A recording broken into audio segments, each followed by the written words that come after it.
Om Namo Bhagavate Vasudevaya. Reading from Srimad Bhagavatam, Canto 6, Chapter 7. Indra offends Brihaspati, Text 39. Suradvisham Shriyam Guptam Aushanasyapi Vidyaya Achidyadan Mahendraya Vaishnavya Vidyaya Vibhuhu. Translation and purport by His Divine Grace, Srila Bhaktivedanta Arvinda Bhaktivedanta Swami, Srila Prabhupada Ki Jai. Translation. The opulence of the demons, who were generally known as the enemies of the demigods, was protected by the talents and tactics of Shukracharya. But Vishwarupa, who was most powerful, composed a protective mantra prayer known as the Narayana Kavacha. By this intelligent mantra, he took away the opulence of the demons and gave it to Mahendra, the king of heaven. Purport. The distinction between the demigods, devas, and demons, asuras, is that the demigods are all devotees of Lord Vishnu, whereas the demons are devotees of demigods like Lord Shiva, Goddess Kali, and Goddess Durga. Sometimes the demons are also devotees of Lord Brahma. For example, Hiranyakashipu was a devotee of Lord Brahma, Ravana was a devotee of Lord Shiva, and Mahishasura was a devotee of Goddess Durga. The demigods are devotees of Lord Vishnu, Vishnu Bhakta Smrito Daiva, whereas the demons, Asuras Tad Viparyayaha, are always against the Vishnu Bhaktas or Vaishnavas. To oppose the Vaishnavas, the demons become devotees of Lord Shiva, Lord Brahma, Kali, Durga, and so on. In the days of yore, many long years ago, there was animosity between the Devas and the Asuras, and the same spirit still continues for the devotees of Lord Shiva and Goddess Durga.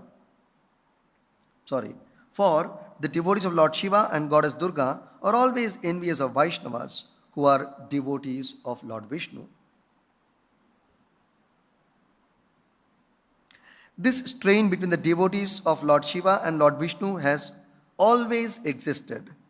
In the higher planetary systems, fights between the demons and the demigods continue for a long, long time. Herein we see that Vishwarupa made for the demigods a protective covering, saturated with a Vishnu mantra. Sometimes the Vishnu mantra is called Vishnu Jwara, and the Shiva mantra is called Shiva Jwara. We find in the fights between the demons, we find in the Shastras that sometimes the Shiva Jwara and Vishnu Jwara are employed in the fights between the demons and the demigods. The word Surat Dvisham, which in this verse means of the enemies of the demigods, also refers to the atheists. Srimad Bhagavatam elsewhere says that Lord Buddha appeared for the purpose of bewildering the demons or atheists. The Supreme Personality of Godhead always awards His benediction to devotees. The Lord Himself confirms this in Bhagavad Gita 9.31. Kaunteya pratijanihi name bhakta pranashyati.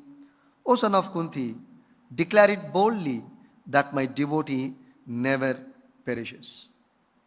Thus ends the Bhaktivedanta purport and translation to Canto 6, Chapter 7, Text 39 of Srimad Bhagavatam.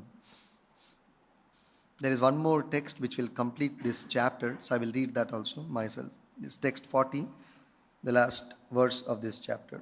Yaya Gupta Sahasraksho Jigne Surachamur Vibhuhu Tam Praha Samahendraya Vishwarupa Udaradihi.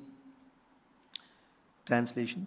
Vishwarupa, who was most liberal, spoke to King Indra, Sahasraksha, the secret hymn that protected Indra and conquered the military power of the demons. Thus ends the Bhaktivedanta purport to the 6th canto, 7th chapter of the Srimad Bhagavatam, entitled Indra Offends His Spiritual Master Brihaspati.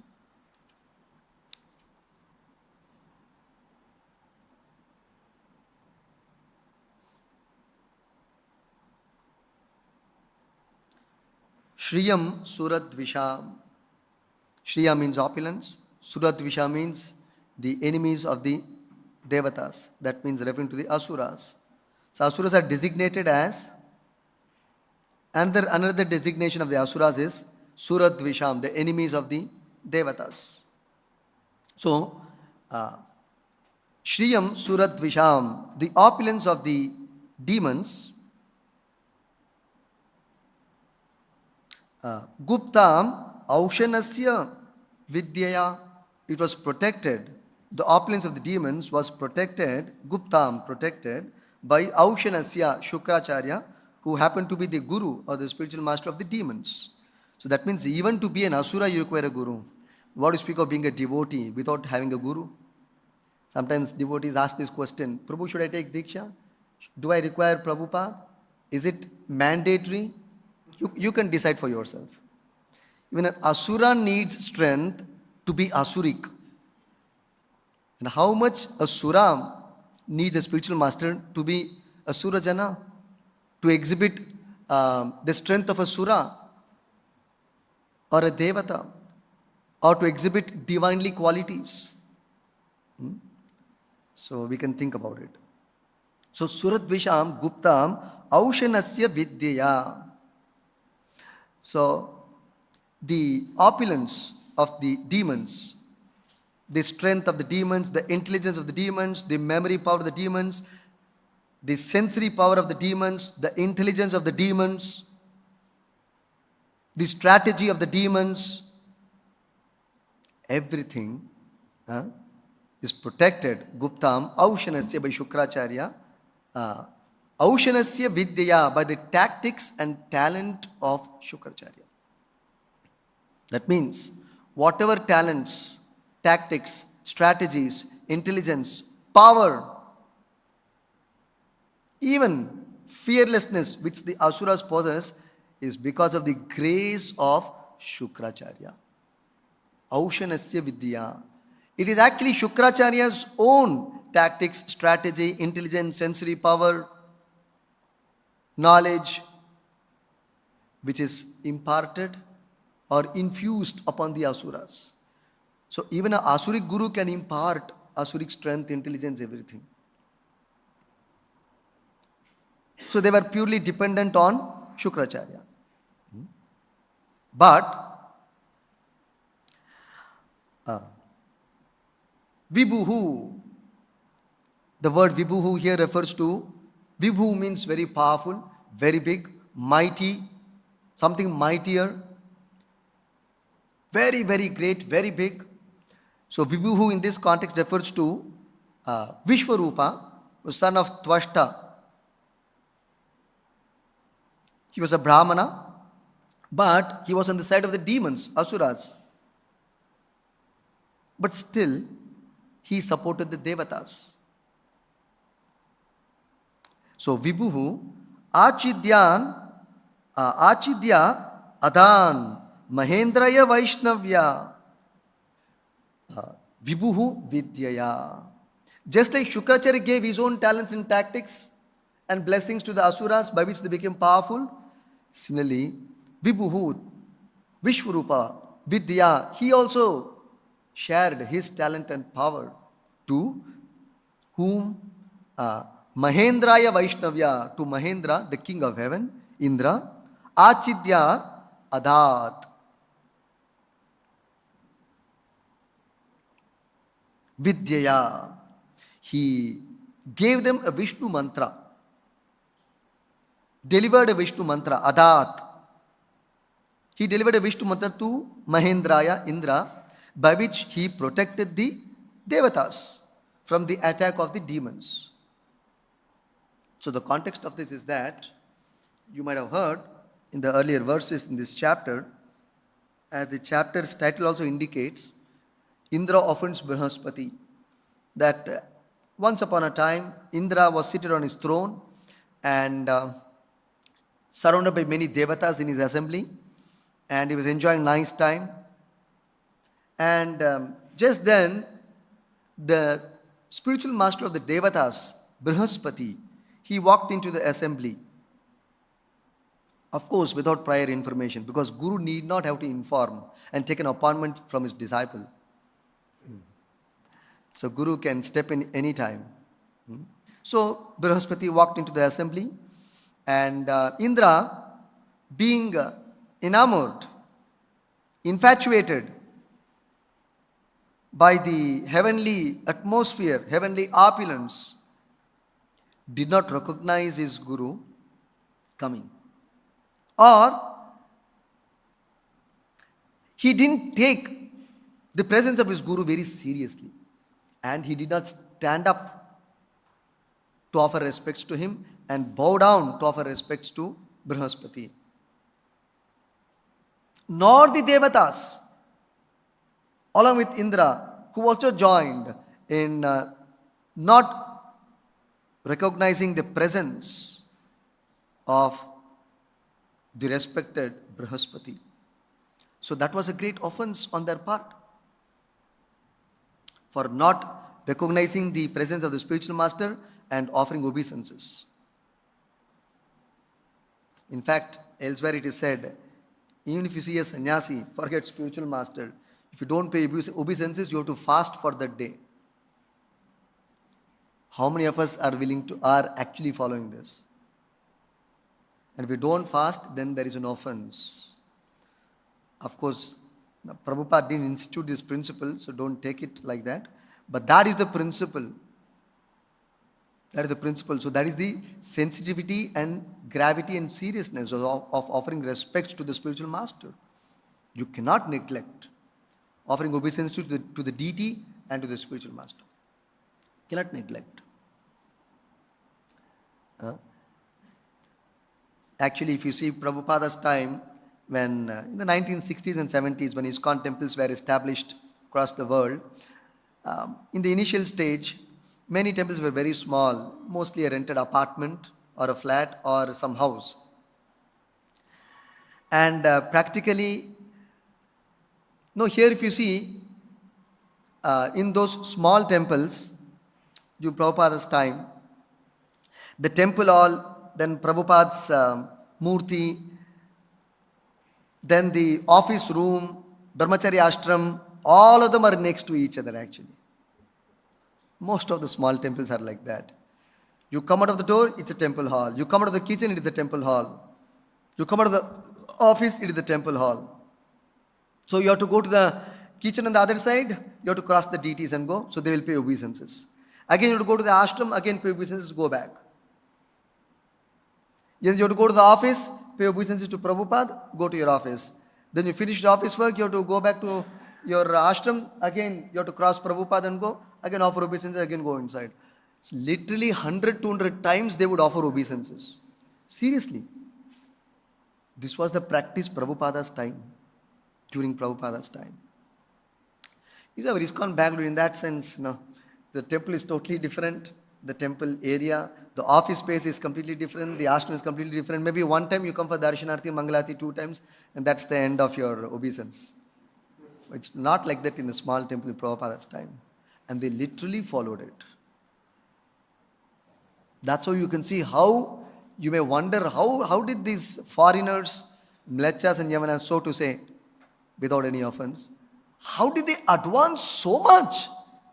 They became not completely transformed to Krishna consciousness and became standard Vaishnavas of a standard behavior.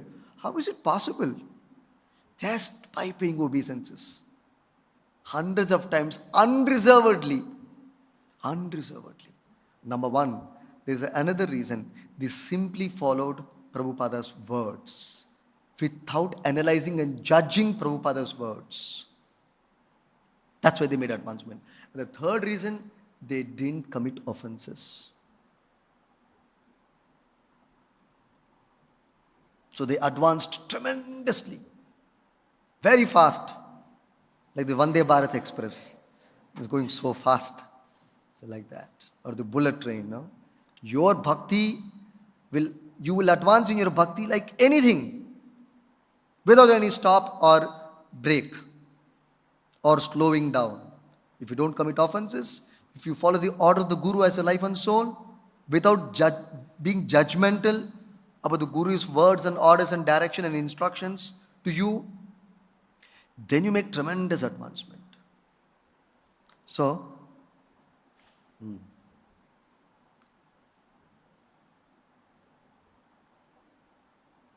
so here, uh,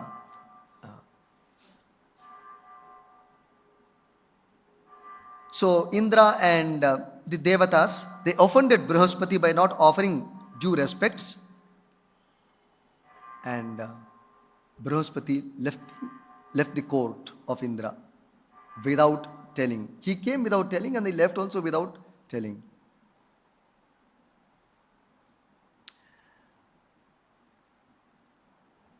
After Brihaspati left, Indra somehow he recognized, oh, Brihaspati has come and I didn't pay proper respects to him, and he became offended, obviously became offended, so much so that he got up and went away. So actually Prabhupada writes there in the purport, one important point Prabhupada writes. I want to read that word to word.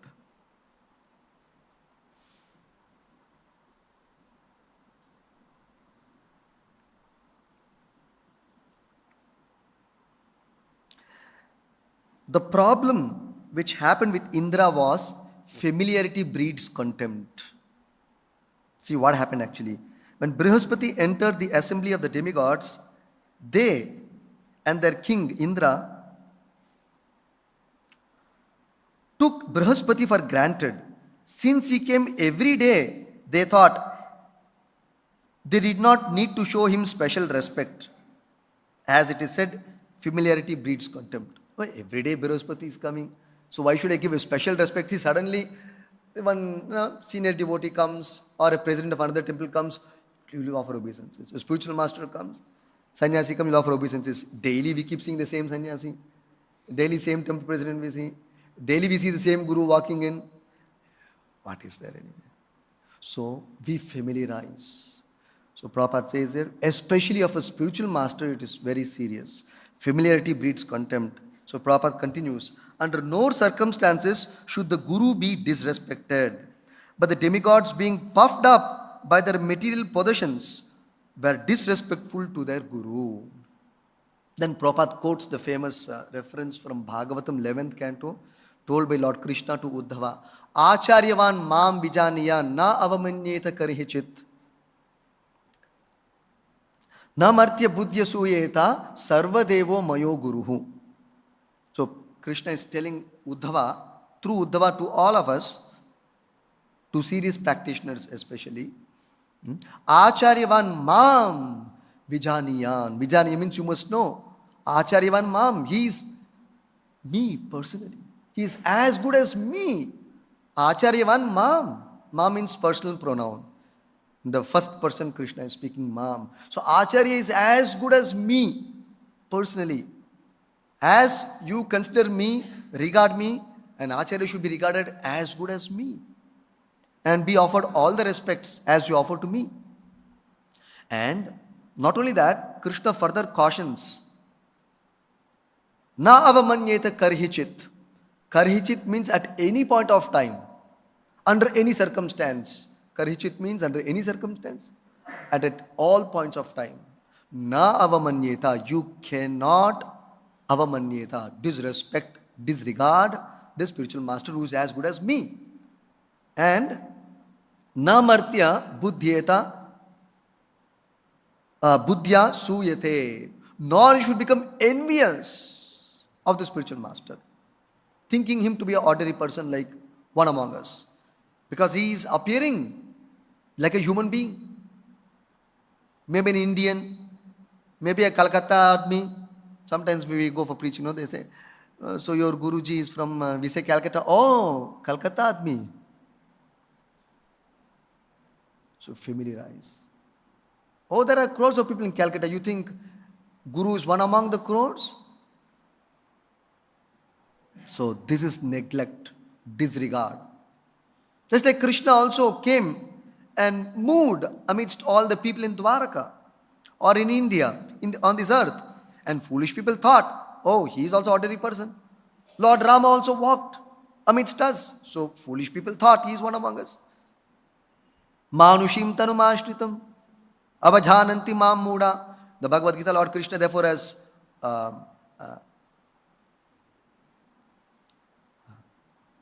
condemned such persons as avajananti mam mudha, they are foolish persons. Manushim tanumashritam. They think that because I have assumed a human-like form, it's not a human form, a human-like form, resembling a human form. It's not a human form. Because the magical powers Krishna displayed in that human-like form cannot be displayed by any human form like us. Param bhavam ajanantaha. They do not know my superior nature. Param bhavam ajanantaha. Krishna is saying. Mamebhya param avyayam. I am always superior to all the forms in this world. But the foolish person does not know this, and therefore considers me to be an ordinary human being. Similarly, we consider the Guru's body, Guru's personality, Guru's words to be ordinary, and we may take it for granted. So that is not a good policy.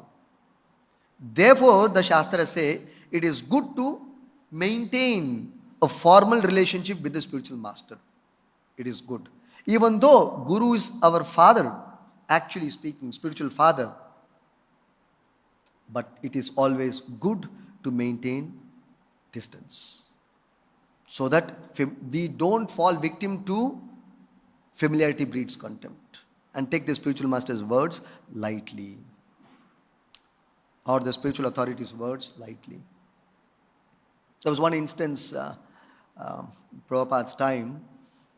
This was when Prabhupada was getting down, I think from Australia or somewhere, I don't remember the place exactly. So Prabhupada was getting down the aeroplane and coming into the lounge. And that time Brahmananda, Prabhupada's disciple, Brahmananda Prabhu, he greeted Prabhupada. And Brahmananda was in ecstasy seeing Prabhupada. So total bliss he was in seeing Prabhupada. And he was so enchanted by seeing Prabhupada that the moment he saw Prabhupada, he immediately embraced Prabhupada. And Brahmananda, I know if you've seen Brahmananda, he is really like, he is probably 4 times me. So that's Brahmananda Prabhu, but he was very dear to Prabhupada. So he just embraced Prabhupada and hugged him and then expressed his joy and gladness. And Prabhupada also greeted, of course, very graciously, saying, so he also hugged Brahmananda. Just a minute after that, Prabhupada said, it is nice that you have expressed your joy in seeing me, but it is better that you maintain a formal relationship with the spiritual master and not hug the spiritual master, but touch the feet of the spiritual master and take the dust of the spiritual master's feet upon your head. That is better. So like that. So how do we deal with this problem of familiarity breeds contempt? It's a very big question in devotees' minds especially, right? Prabhu, how do we deal with this familiarity? We all have familiarize even Vaishnavas, we familiarize Guru, we familiarize deities, we familiarize Krishna, we familiarize everything. So how do we avoid this problem? Just an example. Say gold, for example. We all know gold, diamond, precious stones, could be emerald, sapphire, whatever, precious stones. Suppose you wear a golden necklace or a gold ring every single day. You think the familiarity breeds contempt will apply to this? It will not. You may see gold daily, but you will never lose value for the gold. So much so that when you come back to home, just throw the gold out. Okay, enough. My function is over.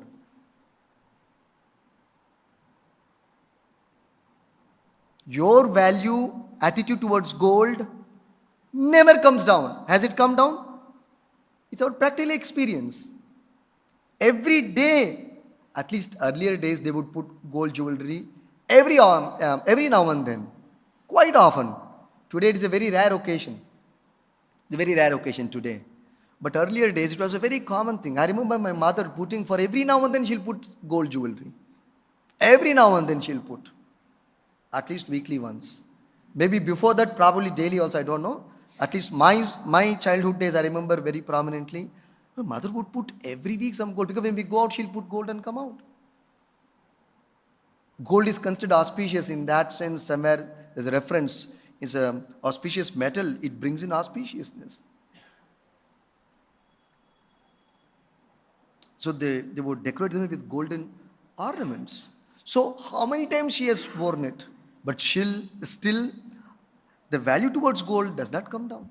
Our value, our attitude towards gold does not come down. Material object I am saying.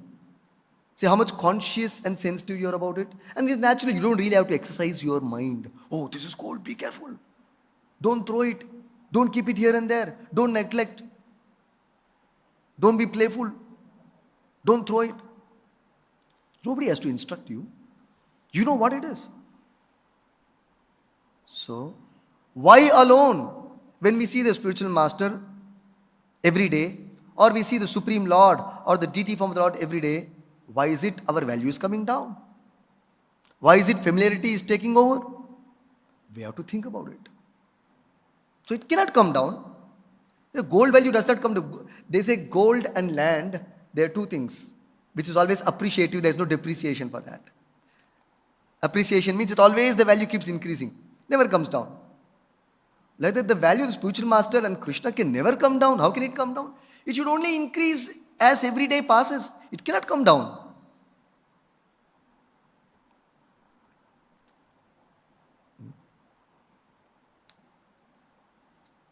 Narottam Das Thakur says, Haristana aparade tare harinam, Thomastana aparade nahi paritran. So this is something serious. What is that? So Narottam Das Thakur, very nice bhajan about a Vaishnava or a pure devotee of the Lord. The spiritual master is naturally a pure devotee of the Lord. If he is not a pure devotee, he cannot be a spiritual master. So spiritual master is a pure devotee default. Having accepted that, here, let's understand what Narottam Das Thakur is saying. He is saying that Haristane aparade nahi paritran. If you offend Lord Hari, you can overcome that offense, atone that offense by Tare Harinam, if you chant Krishna's name. So if you commit an offense at the lotus feet of Hari, you chant Harinama. Harinama is very merciful. Hare Krishna is very merciful. It will clear that offense committed to Lord Hari. Thomastana aparade nahi paritra. But if you offend a spiritual master, then it is very difficult. So we have to be cautious.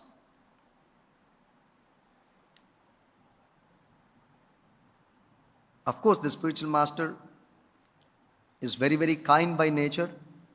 He will pardon and forgive the disciple, but we have to be extremely cautious. There was one story. I don't know if you have heard about it, but a very instructive story. Story meaning, see, when we say stories, there's one thing we should note here. Whenever, as devotee, when we tell about a story, you should not think that it's something imaginary. Because generally in the outside world, the moment you utter the word story, you know it's imaginative by and large, only to bring about a moral. But as far as Vedas are concerned, Vedic stories are concerned, Vedic histories are concerned, stories from Bhagavatam are concerned, they're factual occurrences, instances which are recorded for posterity, for future help and reference. So when we say story, it is not something which is concocted or created for the sake of bringing out a moral. No. Factually something which has happened in the past or maybe in the present or long, long back. So there was one great king of Orissa by name Kulashekara. Very popular king, King Kulashekara. So he was a very great devotee of the Lord, highly devoted. So one day in his assembly, there were a lot of court members, and there was Hari Katha going on, being narrated by one Brahmin. And everybody were absorbed in hearing the glories of Lord Hari. Just then, Kulashekara's guru arrived in the assembly. Similar to the Indra's case, where his guru walked in. Then, Kulashekara immediately recognized his guru's presence, and he stood up, came down his throne, walked to the guru and offered respects, took the dust of his guru's feet and then touched it to his forehead. And then gave him a nice asana to sit. And all the other court members also did similarly as the king did. And then they went and sat back. And then the guru said, please continue the Harikatha, it's very nice. I will also join in hearing the Harikatha. So the narration continued. So, in the course of the narration, from nowhere, a fly sat on Kulashekara's head. It was a little disturbing. Naturally, you feel little uncomfortable. So he wanted to whisk away the fly. So he just took his hand and then just did like this. And the fly flew away. There's no issue about that. But when the fly flew away, along with that, as he whisked off the fly, the few dust particles which was already on his forehead, the dust particles of his guru was sticking onto his forehead. See, when you pay obeisances, naturally some dust sticks to your forehead, right? So some particles were there, and when he whisked off the fly, by chance some few grains of dust fell onto the ground.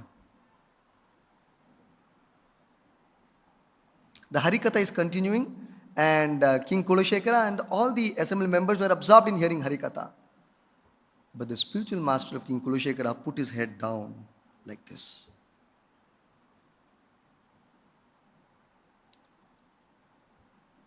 King Kulashekara was very observant. He was a very keen observer. Immediately recognized that his guru's head was down. And then he asked his guru, oh, my dear guru, what happened? Why have you put your head down? The guru was silent and very grave. He didn't answer. Then he pleaded, please tell me what happened. Why have you put your head down? Oh Lord, oh spiritual master. So then, gaining lot of strength, because the spiritual master is very, very merciful and kind by nature. It was something very unbecoming and very detrimental to the king. Therefore, the guru did not want to pronounce it or speak about it. But having been pleaded and requested, gaining a lot of strength, he told, actually, I'm feeling very, very sorry for you. So, but why? Because actually, if you offer obeisances to the spiritual master, just by paying obeisances to the spiritual master and taking the dust particles from his lotus feet upon your head, as many dust particles are there upon your forehead, that many lifetimes of karma is burnt off, finished. So like that. But now, I am concerned and very much afraid that as many dust particles has fallen down from your head, you lost that benefit of that many lifetimes of karma. You lost that benefit. So I'm feeling very, very sorry for you. And that constitutes a very big offense. Constitutes a very big offense. The dust particles from the Guru's feet, that you are putting it down. It's an insult to the spiritual master's dust.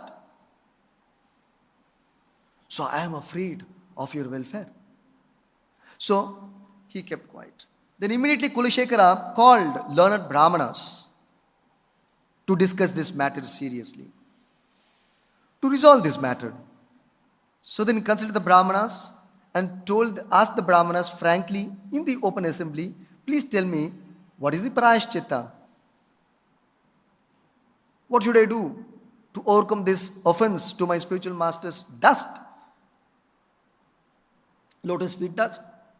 Then the learned Brahmanas, immediately they referred the Shastras, consulted among themselves, and quickly they arrived at a solution. There was a solution. But they were not telling. They also kept silent. After studying the scriptures, finding out a solution, they just became silent. No words. So Kulashekara is prompting, what happened? Oh Brahmanas, please tell me. They were silent still. So, no, please tell. Please don't hesitate.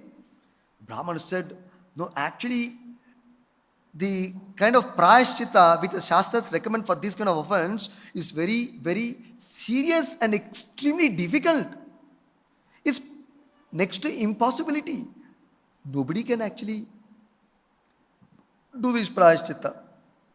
But Kulashekara said, no, you please continue, go ahead. I'm prepared to do any kind of prayashchitta to overcome this offense to my spiritual master. Finally, Brahmanas also gathered strength and then they pronounced the verdict, the solution. They said, my dear king, you should take one copper plate and make a copper vessel.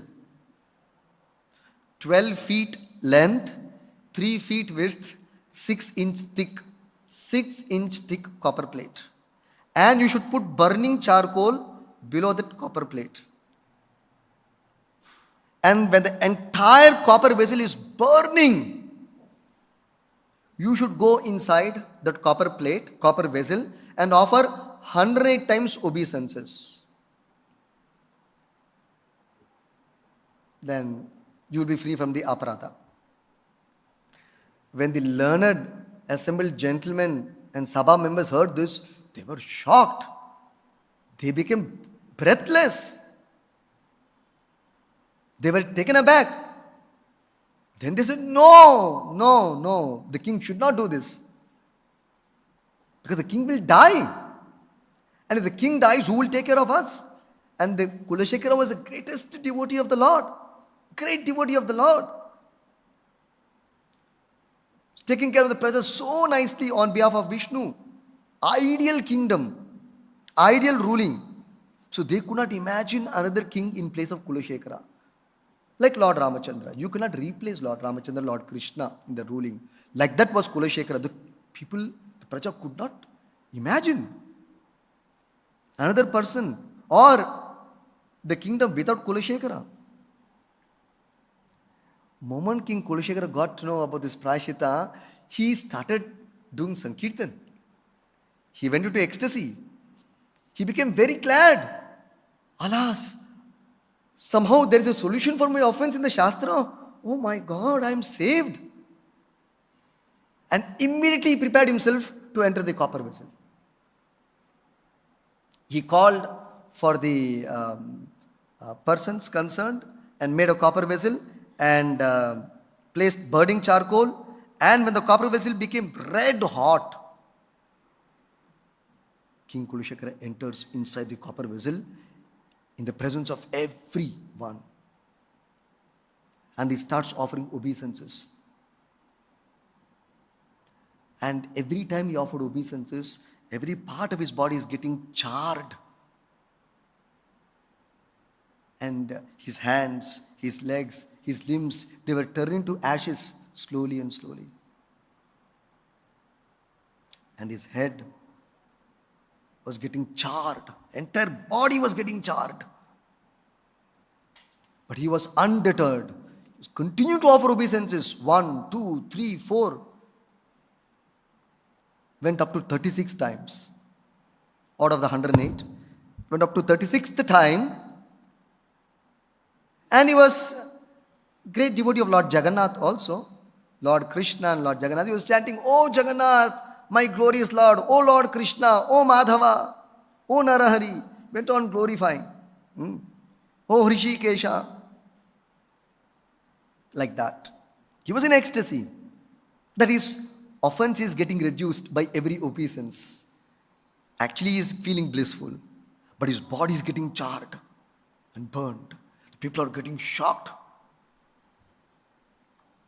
Suddenly, Lord Jagannath, by his miraculous mercy, as the Lord always is a miracle Lord and a wonderful Lord, he did something wonderful. Suddenly, the whole copper plate became very cool, very cooling. Suddenly, out of nowhere. And King Kulshekar's body became completely cooled off. And Lord Jagannath appeared on the scene, pulled out Kulshekara from the copper vessel and took him out and placed him. And saved King Kulshekara from being totally charred to death. And King Kulshekara was wonderstruck. He said, "Who are you? How did you come here? What is this mystical power you have displayed? I don't know who you are." The Lord Jagannath transformed himself and came in another form that the king could not recognize. Then when the king requested, he said, "You want to see my real form?" And he showed his original Jagannatha form to him. And only he could see Lord Jagannatha's form. And then King Kulshekara offered his obeisances onto him. And Lord Jagannath left the palace. So, in this way, King Kulshekara was saved. So the point here is how even an obeisance to the spiritual master, dust of the spiritual master, is so extremely valuable. And any offense towards that is not very much becoming for a disciple. So one should approach the dust of the spiritual master, the water washing the spiritual master's body,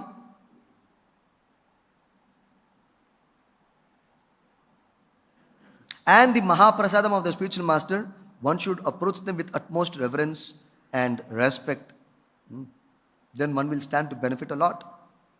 So here we see that because the Devatas, even though they are superior in position, Vishwarupa was inferior in position, actually. Still, the Devatas offered respect to Vishwarupa because he was positioned as the spiritual master. Nothing to do with age. In age, he was very young, Vishwarupa, compared to the Devatas. Even in terms of designation, the Devatas were in a higher designation, material designation. But Vishwarupa was very powerful Brahmana, Brahma Tejas. So therefore they bowed down, following Lord Brahma's order, and took the order of Vishwarupa seriously. Therefore they were saved. So Prabhupada elsewhere says, the spiritual master is very intelligent. Only because he is very intelligent, he can guide all his disciples exactly. Each disciple he can guide perfectly. The disciple may be very intelligent, but the spiritual master is more intelligent than the intelligent disciple. And that is how he is the spiritual master. And he can guide even the most intelligent disciples exactly to his need. And guide him very nicely towards how he can make progress in Krishna consciousness. And one should have full faith in this position of the spiritual master. He is very expert, highly talented, very tactful, very powerful, everything. So we should follow the spiritual master and be saved.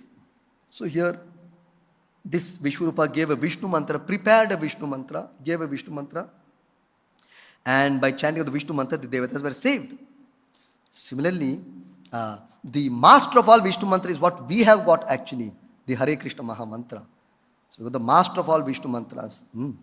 one place somebody met Prabhupada. One guest had come to meet Prabhupada, and then probably he was following Raja Yoga meditation. And then he told Prabhupada that, Swamiji, I would like to share something to you. He said, yes, go on. And he said, so I would like to tell something about Raja Yoga meditation. Would you like to hear about that? Prabhupada said, we are following Maharaja meditation, so I don't think we require Raja Yoga. We are following Maharaja Yoga meditation. So I don't think we require Raja Yoga meditation. Because Maharaja Yoga is actually the Hare Krishna Mahamantra Japa. This is Maharaja Yoga. So Prabhupada said, we are already following that Maharaja Yoga meditation, so I don't think we require this Raja Yoga meditation. So we have got the most powerful mantra. So we really don't require any other mantra. So this is the mantra given by our spiritual master. So we are very fortunate. So if we also, just like the Devatas were saved, we also take up the Hare Krishna mantra as our life and soul, the Maharaja mantra, then we have no fears from any quarters, from any dangers. So I'll stop here. Grantaraj Srimad Bhagavatam ki jai, Shri Prabhupada ki jai.